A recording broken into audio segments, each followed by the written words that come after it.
English has one way of saying the, but Italian people said that's not enough and they made 7. I'm going to teach you how to use them and I'm going to make it fun. Not only fun, I'm going to make it real. I mean, like,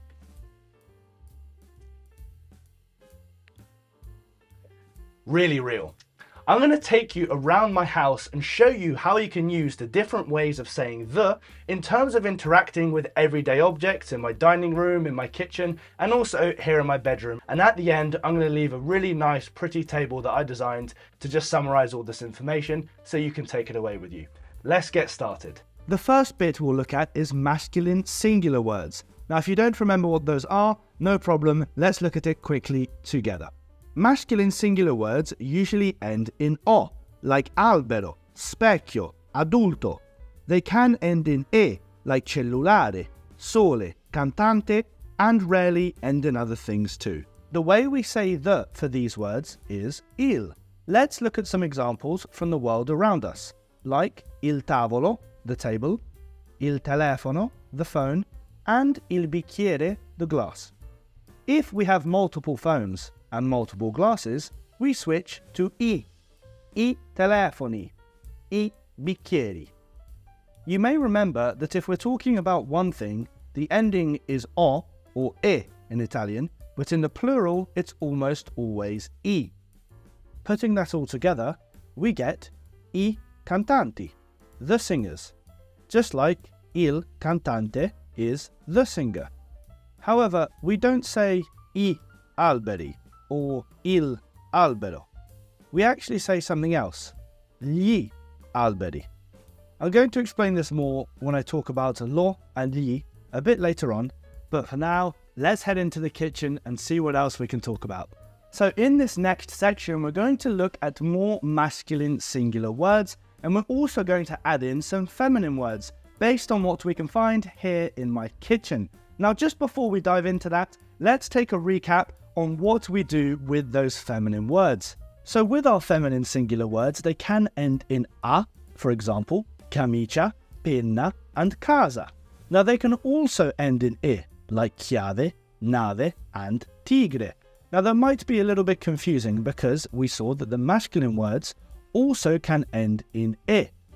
And sometimes you can only tell the difference between two words that end in e based on which version of the is used in Italian. This is why it's so helpful to have this as a sign. Okay, so back to reality now. Let's take a look inside my kitchen drawer and see what we can find.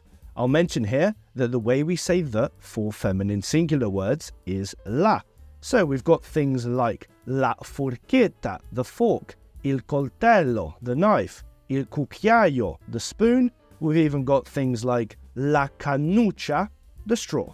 If we want to say multiple of these objects, we change la to le.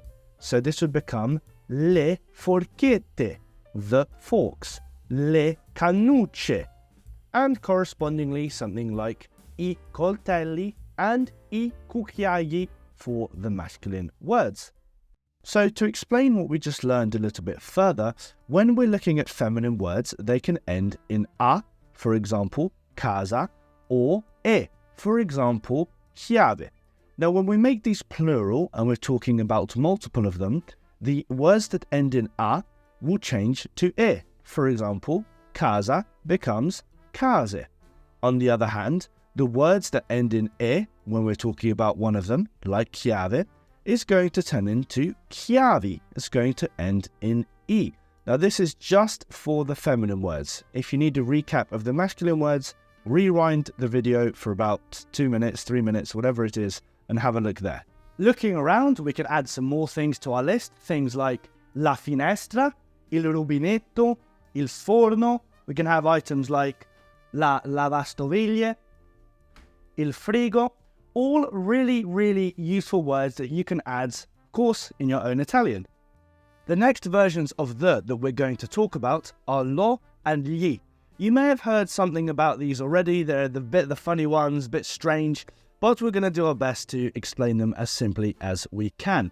Now, they carry a long list of grammatical rules when you actually need to use them. I will put them on the screen now, and as you can see, there are quite a lot.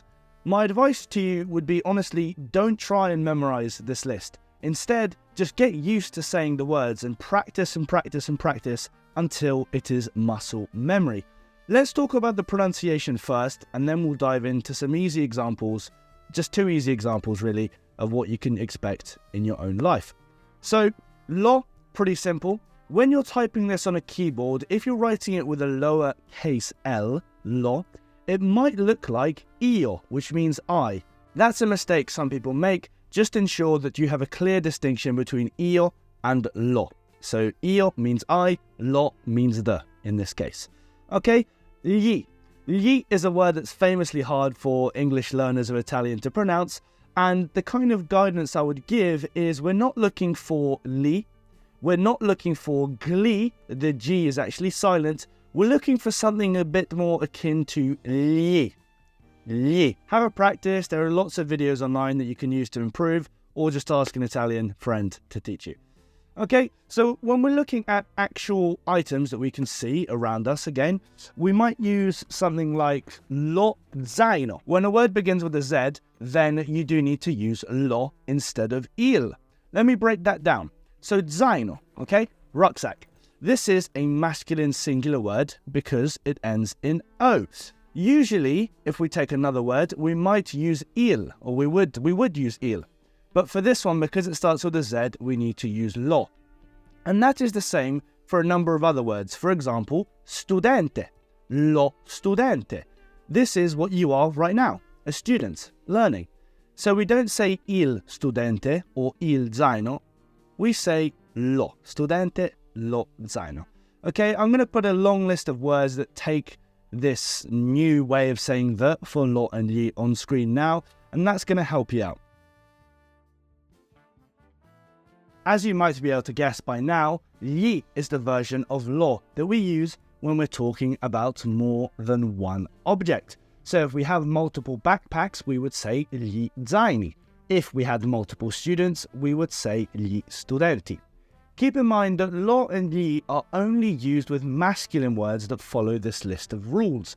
If we have a feminine word that follows the same rule, for example, la zia, which means the auntie, la zia, we still say la, we don't say lo, but we do say lo zaino. So that's just something to keep in mind. It's a special little thing just for the masculine singular words.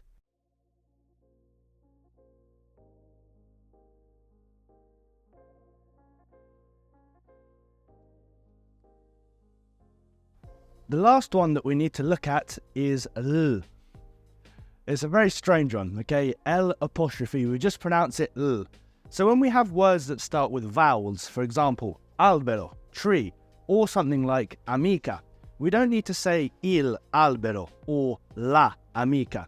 We actually just join them together to become l'albero and l'amica, all in one swoop, okay? Thank you guys so much for watching. See you soon.